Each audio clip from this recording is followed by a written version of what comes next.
देखी हमर फिगर मार हो जा होई बाजार में हमारा पावे खातिर कितना हो कोई इंतजार में। सुन बोल लाल कपड़ा में एम्बुलेंस तुला गोही गे तू घायल के ले जा तू तो घायल के जाही गे तू घायल के ले जा तू तो घायल के जाही गे।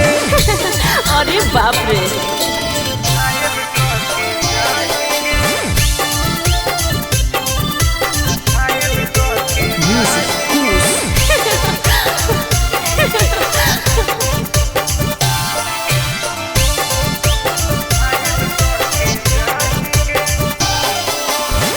मारी के मुस्की खाली हंसो होही गे।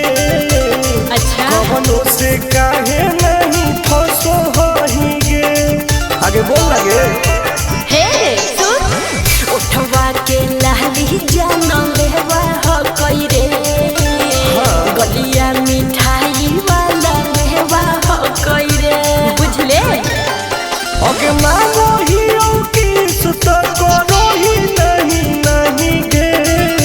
चल हाय तू घायल के ले जा तू तो घायल के जाही गे।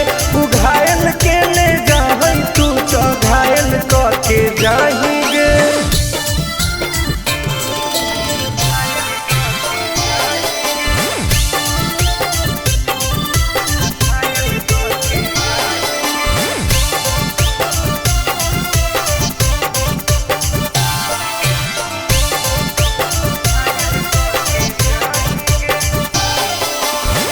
कर ले एडमिट अपना दिल के अस्पताल में ना जब ले कुआर होही तब ले फिलहाल